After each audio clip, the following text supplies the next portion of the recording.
Good morning everyone. आज हम जो स्टार्ट करेंगे आपका ये सेकेंड ईयर का हमारा थर्ड यूनिट। उस थर्ड यूनिट में हमारा है national income determination in three sector economy. Three sector economy यानी यानी हम क्या बोलते हैं, त्रिक्षेत्रीय अर्थव्यवस्था में हमारा नेशनल इनकम को हम कैसे डिटरमाइन करते हैं। जब हम इनकम की बात करते हैं तो इनकम में हम बहुत सारे, सबसे इम्पॉर्टेंट इनकम क्या है, जो हमारा ग्रॉस डोमेस्टिक प्रोडक्ट है, दैट इज अवर इनकम। कितना हमने प्रोडक्शन किया है, gross domestic product. Domestic product का क्या मतलब है, जहां पर हम विद इन कंट्री, एक देश के अंदर कितना उत्पादन कर रहे हैं, दैट इज डोमेस्टिक प्रोडक्ट। अब ग्रॉस डोमेस्टिक प्रोडक्ट अगर हमारी इकोनॉमी में इंक्रीज करता है, प्रोडक्शन इंक्रीज करता है, तो सिंपल है कि बहुत सारे लोगों को हम एम्प्लॉयमेंट दे रहे हैं, एम्प्लॉयमेंट जनरेट कर रहे हैं इकोनॉमी में। अगर एम्प्लॉयमेंट जनरेट कर रहे हैं तो भी हमें समझ में आता है कि एम्प्लॉयमेंट से बहुत सारे लोगों की इनकम इंक्रीज कर रही है। यानी प्रोडक्शन के इंक्रीज करने का डायरेक्ट रिलेशन जो है वो हमारे किस पर, उसका प्रभाव हमारे किस पर पड़ता है, वो पड़ता है हमारी इनकम पर। अगर जीडीपी ज़्यादा है तो इनकम भी ज़्यादा होगी। बहुत सिंपल सी अगर मैं आपको बोलूं कि यहाँ पर हम दो सेक्टर इकोनॉमी को यानी थ्री सेक्टर इकोनॉमी से हम यानी उसमें प्रयोग करने के लिए हमें यहाँ पर तीन फैक्टर्स हमने लिए। थ्री सेक्टर्स जो हैं वो हमारे क्या हैं, एक आपका गवर्नमेंट है, ऑब्वियस है, राइट। एक हमारा गवर्नमेंट के साथ साथ हमारा क्या है, टैक्सेस है, जो भी हम टैक्सेस लगाते हैं, राइट। जो हमारा बजट सरप्लस है, बजट सरप्लस क्या है, बजट सरप्लस का मतलब क्या है, बजट किसे कहते हैं, जो भी आपका इनकम एक्सपेंडिचर जो भी हम करते हैं कि मेरी इनकम अगर 10,000 रुपी है, उस 10,000 को मैं कहाँ कहाँ खर्च करना चाहूँगी, उसी को हम बजट कहेंगे। तो बजट में क्या है, ये गवर्नमेंट क्या है, जी, और टैक्सेस क्या है, T, T minus G, this is यानी कितने टैक्सेस हमने लगाए और गवर्नमेंट ने कितना एक्सपेंडिचर किया, this is government expenditure, right. तो टैक्सेस कितने लगे, उसमें से कितना एक्सपेंडिचर किया, वही हमारा बजट सरप्लस है। अब टैक्सेस क्या है, गवर्नमेंट की इनकम है, और जी क्या है, गवर्नमेंट का एक्सपेंडिचर है। हाँ, इनकम में से उसने कितना खर्च कर दिया, दैट इज बजट सरप्लस। हमेशा हम ध्यान में रखना चाहिए कि जो भी हम बजट बनाते हैं वो हमेशा पॉजिटिव होना चाहिए। पॉजिटिव होने का क्या मतलब है कि हमारी इनकम ज़्यादा होनी चाहिए और एक्सपेंडिचर उस इनकम से कम होने चाहिए। हम जो बजट बनाते हैं घर में, अपने फैमिली बजट जो हम बनाते हैं, उसमें भी हम यही देखते हैं कि मेरी इनकम 10,000 रुपये, मेरे को सारा खर्चा मिला करके 10,000 से कम होना चाहिए, और जो बाकी बचेगा वो सारी मेरी सेविंग्स होगी, जो भी मैं सेव कर रही हूँ। यानी कितना सेव हुआ, अगर 10,000 में से 8,000 मैंने खर्च कर दिया, टैक्सेस भी दिए, मैंने कपड़े भी खरीदे, मैंने जूते भी खरीदे, मैंने घर का खाना भी खरीदा, सब कुछ खर्च करने के बाद मेरे पास 2,000 रुपये मेरे पास बच जाते हैं, तो वही हमारी सेविंग्स कहलाएगी। केन्स ने कहा है कि ये साइकोलॉजिकल लॉ ऑफ कंजम्पशन है। शुरू में जब हमारी इनकम बढ़ती है तो हम सारी इनकम को कंज्यूम कर देते हैं, हम सेविंग्स कुछ भी नहीं करते हैं, लेकिन जैसे जैसे इनकम बढ़ती जाती है वैसे वैसे हमारी कंजम्पशन कम होती जाती है और हमारा सेविंग्स जो है वो ज़्यादा बढ़ती चली जाती है। तो यहाँ पर हमारा क्या कहना है, हम यहाँ पर एक्सपेंडिचर की बात कर रहे हैं, पर्सनल एक्सपेंडिचर की हम बिल्कुल बात नहीं कर रहे हैं, हम बात करें क्योंकि नेशनल इनकम डिटर्मिनेशन को हम पढ़ेंगे। नेशनल इनकम पूरी इकोनॉमी के बारे में बात कर रहे हैं, पूरी इकोनॉमी के इनकम के बारे में बात कर रहे हैं। तो एक इकोनॉमी की इनकम किस पर डिपेंड करेगी, एक इकोनॉमी की इनकम पर और इकोनॉमी के एक्सपेंडिचर पर ही हमारा बजट जो है वो डिपेंड करेगा। अब यहाँ पर बजट सरप्लस क्या है, जो भी हमारे टैक्सेस हैं उसमें से टैक्सेस क्या है, गवर्नमेंट की इनकम है, और जी क्या है, गवर्नमेंट एक्सपेंडिचर, जो भी हमारी सरकार खर्च करती है। अब गर्ल्स यहाँ पर सबसे इंपॉर्टेंट पॉइंट वो हमारा आता है, what is fiscal policy, fiscal policy and role of government, अब यहाँ पर जब हम फिस्कल पॉलिसी की बात करते हैं, now first of all we should know all about what is fiscal policy. है क्या ये हमारी वित्तीय अर्थव्यवस्था है क्या? फिस्कल पॉलिसी वित्त व्यवस्था हम उसे कहते हैं जो भी हमारी गवर्नमेंट की इनकम और एक्सपेंडिचर रिलेटेड पॉलिसीज हैं, उसी को हम फिस्कल पॉलिसी कहते हैं। इनकम और गवर्नमेंट की इनकम और एक्सपेंडिचर रिलेटेड पॉलिसी को, आय और व्यय संबंधी नीति को ही राजकोषीय नीति कहा जाता है। राजकोषीय नीति में को ध्यान में रखते हुए आपको क्या बताना है, अगर गवर्नमेंट डिमांड को बढ़ाना चाहती है तो ध्यान में रखेंगे गवर्नमेंट एक्सपेंडिचर जो है वो बढ़ा देगी। क्या होगा, अगर डिमांड बढ़ाना है तो हमें गवर्नमेंट एक्सपेंडिचर को बढ़ाना होगा। इस पूरे चैप्टर में जब भी आप एक्सपेंडिचर सुनेंगे तो आप गवर्नमेंट एक्सपेंडिचर के बारे में ही ध्यान में रखेंगे। मेरा पर्सनल एक्सपेंडिचर, आपका पर्सनल खर्च, हम उसको इसमें शामिल नहीं करेंगे। गवर्नमेंट अगर एक्सपेंडिचर ज़्यादा करती है, गवर्नमेंट का खर्चा अगर ज़्यादा करती है तो क्या मतलब हुआ, बहुत सारे लोगों को एम्प्लॉयमेंट दिया, गवर्नमेंट ने एम्प्लॉयमेंट दिया तो लोगों की इनकम भी इंक्रीज की, उसी से उनकी डिमांड जो है वो बढ़ गई। अगर वो यानी डिमांड को कम करना चाहती है, डिमांड को कम करने के लिए वो क्या करेगी, टैक्सेस को बढ़ा देगी। इससे क्या होगा, डिमांड इंक्रीज करेगी। अगर एक्सपेंडिचर इंक्रीज करेगा तो उससे हमारी डिमांड इंक्रीज करेगी, राइट। लेकिन अगर टैक्सेस बढ़ेंगे तो हमारी डिमांड जो है वो कम हो जाएगी। उसका सिंपल सा रीजन है, अगर टैक्सेस सरकार ने ज्यादा लगा के, मेरी 10,000 इनकम है, उसमें से मैंने 1,000 टैक्स के रूप में पे कर दिया, अब मेरे पास डिस्पोजेबल इनकम कितनी बची, 9,000 रुपये। डिस्पोजेबल इनकम क्या है, इनकम का वो पार्ट जो सारे खर्चे निकालने के बाद, टैक्स पे करने के बाद जो भी आपके पास खर्च करने योग्य आए हैं, जो भी आप खर्च करना चाहते हैं, उसी को हम डिस्पोजेबल इनकम कहते हैं। अगर टैक्सेस ज्यादा लगेंगे तो डिस्पोजेबल इनकम कम हो जाएगी। डिस्पोजेबल इनकम कम होगी तो ऑब्वियस है कि हम डिमांड कम करेंगे, डिमांड हमारी ज्यादा होगी। अब यहाँ पर एक्सपेंडिचर, गवर्नमेंट एक्सपेंडिचर को बढ़ा करके डिमांड को बढ़ाया जा सकता है या फिर टैक्सेस लगाकर डिमांड को कम किया जा सकता है। इन दो बातों को आपने हमेशा ध्यान में रखना है। जो राजकोषीय नीति है, जो फिस्कल पॉलिसी है, हम इसे दो पार्ट्स में डिवाइड करते हैं। एक्सपेंशनरी यानी एक विस्तृत राजकोषीय नीति, एक्सपेंशनरी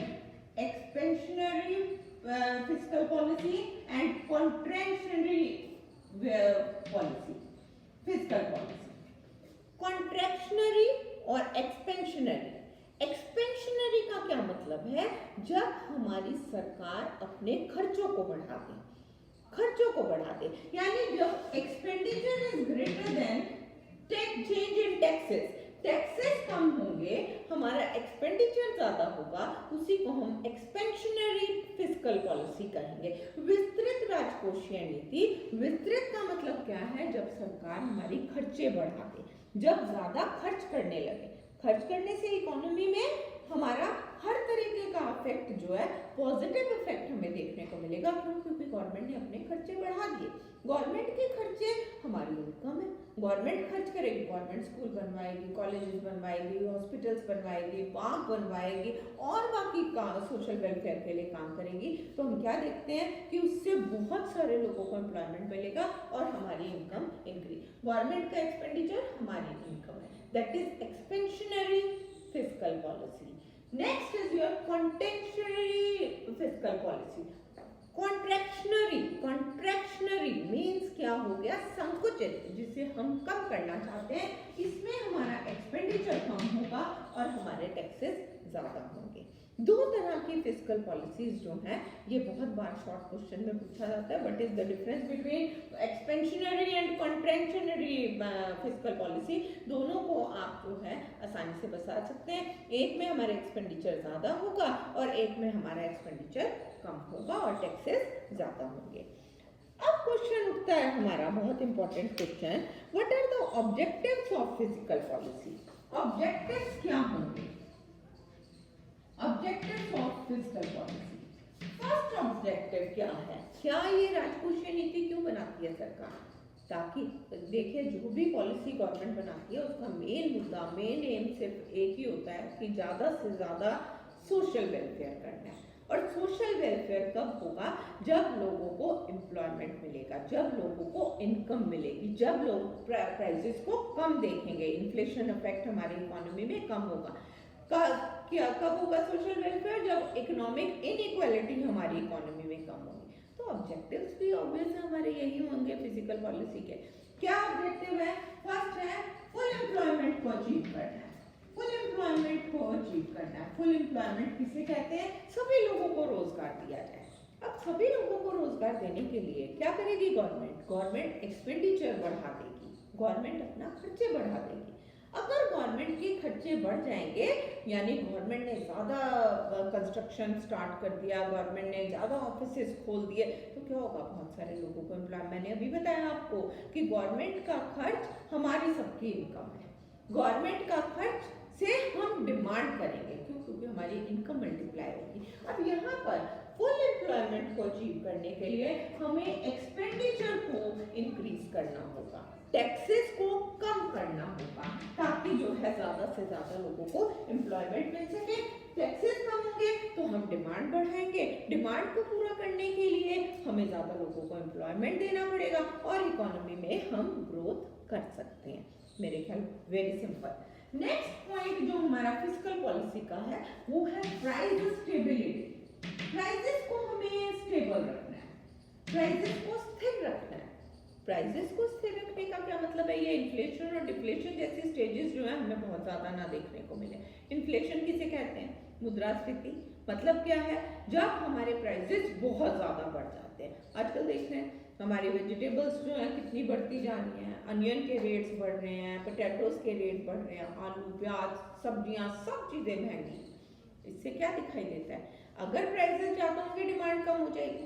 कोई भी गवर्नमेंट ऐसा नहीं चाहेगी कि हमारी डिमांड कम हो। हाँ, अगर डिमांड को कम हमें करना है, यानी कि अगर प्राइसेस को कंट्रोल करना है तो हमें थोड़ा सा डिमांड को कम करना होगा, प्राइसेस कंट्रोल हो जाएंगे। प्राइसेस क्यों हाई है? क्योंकि डिमांड ज़्यादा है। अगर प्राइसेस को कम करना है, इन्फ्लेशन जैसी स्टेज अगर इकोनॉमी में आ जाती है तो हमें प्राइसेस को कम करने के लिए हमें डिमांड को कम करना। उस डिमांड को कम करने के लिए क्या करना पड़ेगा? हमें एक्सपेंडिचर कम करना होगा, टैक्सेस ज़्यादा लगाने होंगे, तभी जो है प्राइसेस को हम स्टेबल रख सकते हैं। अगर डिफ्लेशन आ गया इकोनॉमी में, प्राइसेस बिल्कुल कम हो गए, 100 रुपए की चीज़ 5 रुपए में मिल रही है या 100 रुपए की चीज़ 10 रुपए में मिल रही है, हम क्या देखेंगे उस केसेस में कि हमारा गवर्नमेंट को क्या करना पड़ेगा? एक्सपेंडिचर बढ़ाना पड़ेगा ताकि प्राइसेस को बढ़ाया जा सके। प्राइसेस को बढ़ाना, इन्फ्लेशन को कंट्रोल करना, डिफ्लेशन को कंट्रोल करना, that is called price stability. और ये गवर्नमेंट अपने एक्सपेंडिचर को कम करके या एक्सपेंडिचर को बढ़ा करके प्राइसेस को कंट्रोल कर सकती है। नेक्स्ट उसके बाद आता है हमारा third point, economic equality. Economic equality. अब हमें इकोनॉमिक इक्वालिटी मेंटेन करनी है, समानता लानी है, आर्थिक स्थिरता लेकर आनी है। आर्थिक स्थिरता कब आएगी? जो इनइक्वालिटी क्या है? गरीब और गरीब होता जा रहा है, अमीर और अमीर होता जा रहा है, rich become richer, poor become poor. इससे क्या दिखाई देता है कि ये जो गैप है हमारी इकोनॉमी में, इट बिकम्स वाइडर, वो बहुत बढ़ता जा रहा है। उस गैप को कम करने के लिए हमें क्या करना होगा कि हमारी गवर्नमेंट को इस तरह टैक्सेस लगाने पड़ेंगे, यानी wealth tax, death tax, birth tax, income tax, सारे टैक्सेस जो हैं उनको बढ़ाना पड़ेगा। अब टैक्सेस के बढ़ाने पर क्या होगा? जो जितना, और टैक्सेस जो है वो हमारे प्रोपोर्शनेट टैक्सेस हैं। प्रोपोर्शनेट का मतलब क्या है? जैसे जैसे आपकी इनकम बढ़ती जाएगी वैसे वैसे हमारे टैक्सेस भी बढ़ते जाएंगे। तो जितने अमीर लोग हैं उन सभी को बहुत ज़्यादा टैक्सेस पे करने पड़ेंगे और गरीब लोगों को कोई भी टैक्स नहीं पे करना पड़ेगा। उससे क्या होगा कि जो रिच पीपल हैं उससे हम टैक्स के रूप में इनकम अपने पास गवर्नमेंट बनाएगी, अपने यानी फंड्स को इंक्रीज करेगी और उस फंड को खर्च करके गवर्नमेंट जो है गरीब लोगों को एम्प्लॉयमेंट जनरेट करेगी। उससे जो है हम इकोनॉमी में इक्वालिटी को मेंटेन कर सकते हैं, यानी गरीब अमीरों से पैसा लेकर के टैक्स के रूप में और बहुत सारे प्रोजेक्ट स्टार्ट कर देना और उन्हें गरीब लोगों को उनको काम पर लगा देना। तो ये हमारा क्या है? Economic equality. तो आपने क्या देखा? What are objectives of fiscal policy कि हमें एम्प्लॉयमेंट ज़्यादा से ज़्यादा लोगों को देना है, प्राइसेस को स्टेबल रखना है और हमें इकोनॉमिक इक्वालिटी को भी स्टेबल करके रखना है। नेक्स्ट हमारा पॉइंट है इंस्ट्रूमेंट्स ऑफ फिस्कल पॉलिसी। कौन कौन से ऐसे इंस्ट्रूमेंट्स हैं जो फिस्कल पॉलिसी को प्रमोट करते हैं। अब सबसे पहले हम बात करेंगे टैक्सेशन पॉलिसी की। यही सब दोबारा से हम एक बार करेंगे, अब हम इसे शॉर्ट में करेंगे ताकि सभी को क्लियर हो जाए कि हम क्या कहना चाहते हैं। अब instruments of physical policy, instruments of physical policy. First आपका है टैक्सेशन पॉलिसी। वही से अभी बताया, गवर्नमेंट अगर ज़्यादा मांग बढ़ाना चाहती है, गवर्नमेंट अगर प्राइसेस को कंट्रोल करना चाहती है, तो हमें क्या करना होगा कि टैक्सेस जो है उन्हें ज़्यादा या कम करके हमारी गवर्नमेंट जो है अपने डिमांड को बढ़ा या कम कर सकती है या फिर प्राइसेस को कंट्रोल कर सकती है।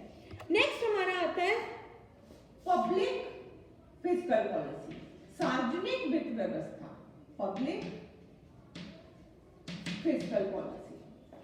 पब्लिक फिस्कल पॉलिसी गर्ल्स इसे हम दो पार्ट्स में डिवाइड करते हैं, यानी गवर्नमेंट की जो वित्त व्यवस्था है, जो सरकार की वित्त व्यवस्था है, जो सरकार खर्च करती है, वो दो तरीके से खर्च करती है। एक तो खर्च करेगी या तो वो गुड्स एंड सर्विसेज पर करेगी, राइट, गुड्स एंड सर्विसेज पर खर्च करती है गवर्नमेंट, तो उसका डायरेक्ट इम्पैक्ट सारी इकोनॉमी पर हमें देखने को मिलता है। जितनी पॉपुलेशन है उस सब पर उसका इम्पैक्ट देखने को मिलेगा। Government direct goods and services purchase करती है या सेल करती है, उसका इम्पैक्ट इकोनॉमी में डायरेक्ट हमें देखने को मिलता है। या फिर गवर्नमेंट जो है वो क्या करती है, ट्रांसफर पेमेंट्स पर खर्च करती है। ट्रांसफर पेमेंट्स हम किसे कहते हैं, ट्रांसफर पेमेंट्स है जैसे पेंशन पर, स्कॉलरशिप्स पर, इन सब पर अगर गवर्नमेंट खर्च करती है। अब इन पर अगर खर्च करती है, गवर्नमेंट ने पेंशन दी, पेंशन के बदले में काम कुछ नहीं लिया, स्कॉलरशिप दी, उसके बदले में कोई काम नहीं लिया, तो इसका इम्पैक्ट इकोनॉमी पर इनडायरेक्ट वे में हमें देखने को मिलता है। डायरेक्टली हमें देखने को सिर्फ किससे मिलेगा, अगर गवर्नमेंट हमारी गुड्स एंड सर्विसेज पर खर्च करती है। नेक्स्ट थर्ड आता है गवर्नमेंट की हमारी डेट पॉलिसी क्या है, व्हाट इज डेट पॉलिसी, यानी ऋण नीति क्या है। अब ऋण जो है ये दो प्रकार के हो सकते हैं, आपके या तो डोमेस्टिक डेट होगा या फिर इंटरनल होगा या एक्सटर्नल डेट होगा। इंटरनल डेट क्या है, जो विद इन कंट्री हम जो लेन देन करते हैं, जो विद इन कंट्री जो हम उधार देते और लेते हैं, उसी को हम इंटरनल डेट कहते हैं। जबकि एक्सटर्नल डेट क्या है, जो हम विदेशों से ऋण लेते और देते हैं, उसको हम एक्सटर्नल डेट कहते हैं। अब यहाँ पर भी अगर सरकार चाहती है कि मुझे मांग बढ़ाना है, तो वो क्या करेगी, उसका डेट का रिपेमेंट ही नहीं करेगी।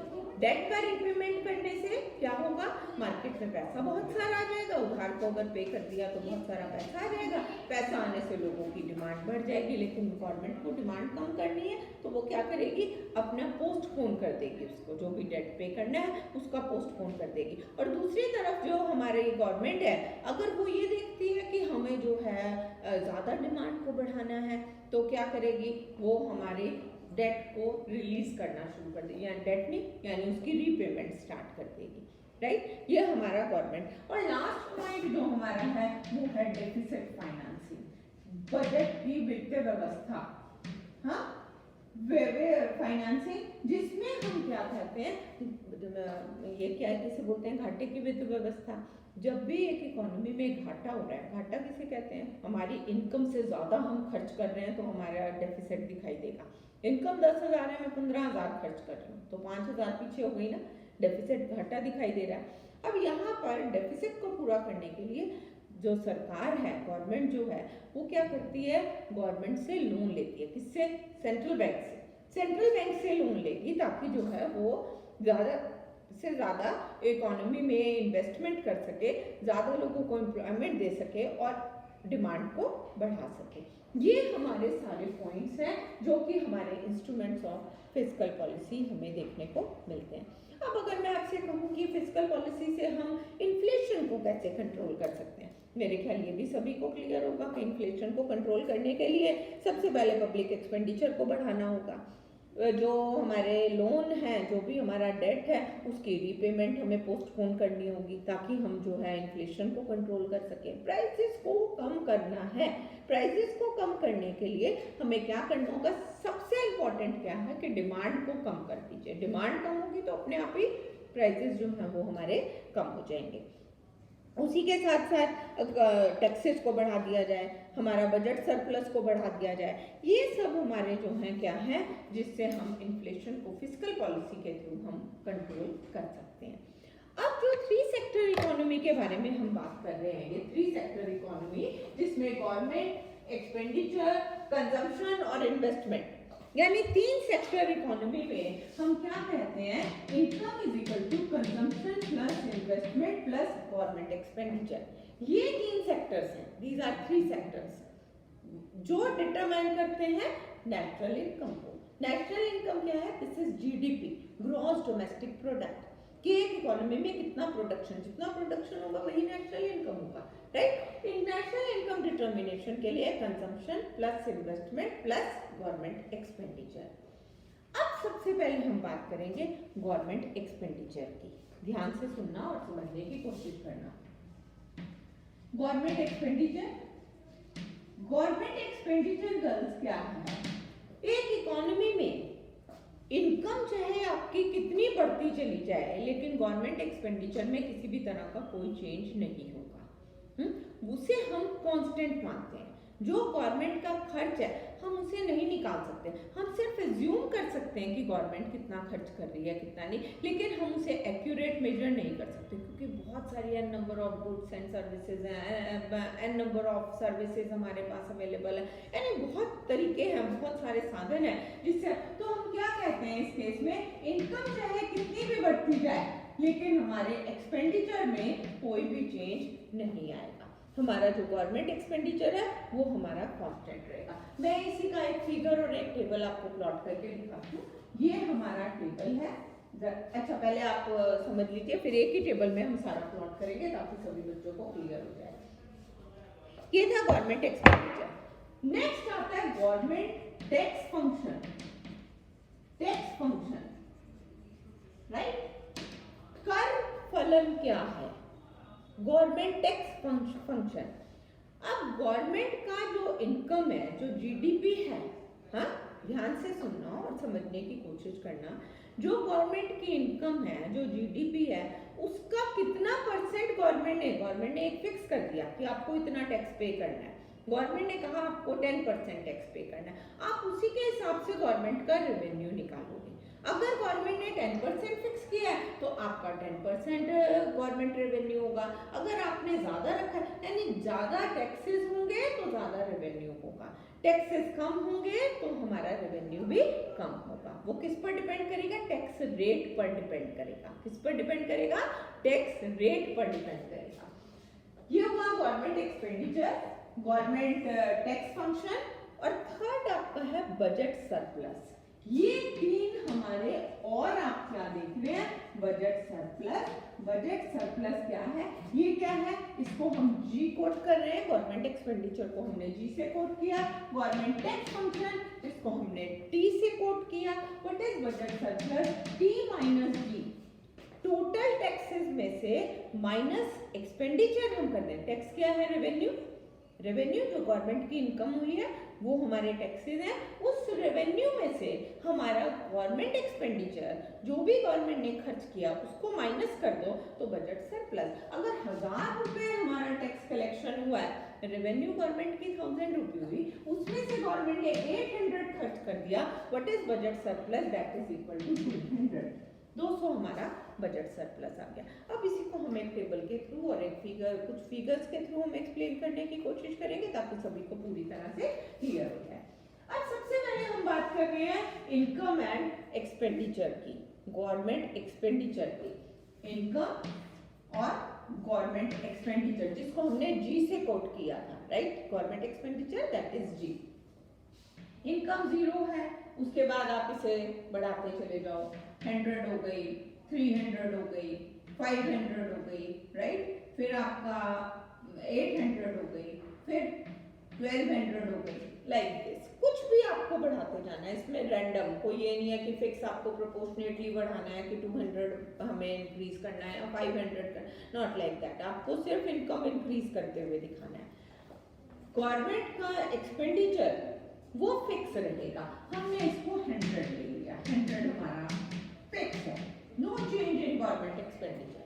राइट। एक्सपेंडिचर फिक्स है और इनकम हमारी बढ़ती, यानी आपने क्या देखा, इनकम के जीरो होने पर भी हम कुछ ना कुछ एक्सपेंडिचर करेंगे। ये तो केन्स ने कहा है, इनकम जीरो होगी तब भी इंसान कुछ ना कुछ खर्च करेगा। आपकी इनकम कुछ ना हो तब भी खाना तो खाएंगे ना, कहीं से लेकर अपनी सेविंग्स में से खाएंगे, किसी से उधार लेकर के खाएंगे, लेकिन आपको अपनी बेसिक नीड्स को फुलफिल करने के लिए आपको कुछ ना कुछ चाहिए।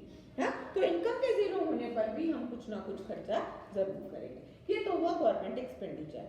Now we are talking about government tax function.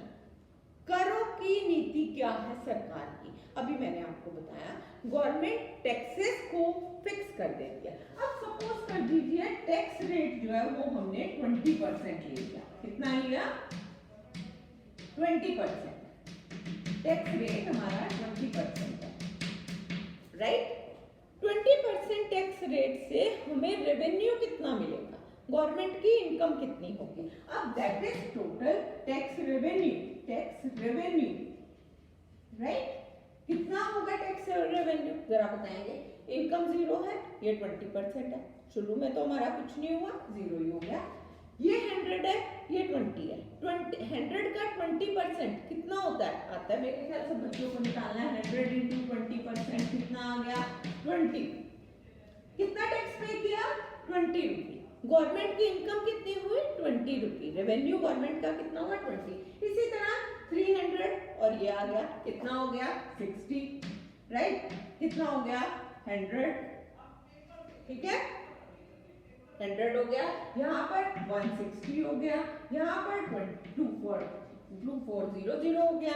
आप क्या देख रहे हैं, जैसे जैसे इनकम बढ़ती जा रही है हमारे गवर्नमेंट का टैक्स रेवेन्यू भी बढ़ता चला जा रहा है। गवर्नमेंट को ज्यादा टैक्स मिल रहा है, गवर्नमेंट को ज्यादा टैक्स मिल रहा है। उसके बाद हम बजट सरप्लस की बात करेंगे। ये 3 सेक्टर्स हैं। First government expenditure, next is your tax saving function और third is your budget surplus. Budget surplus क्या है? T minus G। T क्या है? ये T है और ये G है, राइट। ये हमारा G है और ये T है। What is budget surplus now? क्या होगा budget surplus? Budget surplus is equal to budget surplus T minus G। 0 minus 100 minus 100, 0 minus 100, T minus G। 20 minus 100, 80 minus 80, 60 minus 100 minus 40, 100 minus 100, 0, 160, 60, यहाँ पर 230, 300। आपने क्या देखा? जीरो पर, यानी हमारा पहले जो हमारा बजट सरप्लस है वो नेगेटिव होगा, जीरो होगा और फिर वो पॉजिटिव होगा, right. This is our budget surplus. अब बजट सरप्लस को आप एक फिगर पर भी प्लॉट करके दिखा सकते हैं। उस फिगर में क्या होगा जरा वो ध्यान से देखेंगे और इसे समझने की कोशिश करेंगे। बजट सरप्लस जिसमें हमने इनकम ले लिया, इनकम या जीडीपी जो भी आप लेंगे, इसको यहाँ पर ले लिया और यहाँ पर आप बजट सरप्लस ले लेंगे। क्या है? पहले नेगेटिव है, जीरो हुआ और ये हमारा बजट सरप्लस, यानी T माइनस नेगेटिव से शुरू होकर के जीरो हुआ, यहाँ पर जीरो हुआ और यहाँ पर ये पॉजिटिव हो गया। तीनों स्टेजेस जो हैं हमने यहाँ पर इसकी शो करके दिखाई कि हम किस तरीके से हम बजट सरप्लस को शो करके दिखा सकते हैं। आपने इन शॉर्ट मैं आपको सिर्फ इतना कहना चाहूंगी, जैसे जैसे हमारी गवर्नमेंट एक्सपेंडिचर बढ़ता है वैसे वैसे हमारी इनकम बढ़ेगी और गवर्नमेंट एक्सपेंडिचर को बढ़ाने के लिए गवर्नमेंट रेवेन्यू बढ़ाती है और रेवेन्यू क्या है? जो भी गवर्नमेंट टैक्सेस के थ्रू कलेक्ट करती है उसी को हम टैक्स रेवेन्यू कहते हैं। अगर टैक्स रेवेन्यू ज़्यादा होगा तो हमारी गवर्नमेंट ज़्यादा एक्सपेंडिचर करेगी, टैक्स रेवेन्यू कम होगा तो हमारा एक्सपेंडिचर भी कम होगा। ये हमारा सिंपल सा पॉइंट था जिसमें हमने जो है सिंपल आपको बताया कि हमारा फिजिकल पॉलिसी क्या है, फिजिकल पॉलिसी के ऑब्जेक्टिव्स क्या क्या हैं, हमारे इंस्ट्रूमेंट्स कौन कौन से हैं फिजिकल पॉलिसी के, और फिजिकल पॉलिसी इन्फ्लेशन रेट को कैसे कंट्रोल करती है। और इन तीनों सेक्टर्स को GD government taxes, government expenditure, tax function और बजट सरप्लस, इन तीनों से हम किस तरह इन तीनों को रिलेट कर सकते हैं ये हमने पढ़ा। बाकी का चैप्टर हम कल करेंगे और कोशिश कीजिएगा कि इसे ध्यान से सुने, ध्यान से पढ़े, ताकि जो है आप आसानी से अंडरस्टैंड कर सकें, क्योंकि इट्स नॉट वेरी इजी। आपको ध्यान से टेबल और फिगर्स इसके प्लॉट करने हैं ताकि सभी बच्चे जो हैं इजीली मार्क्स स्कोर कर सकें। Right, okay, thank you.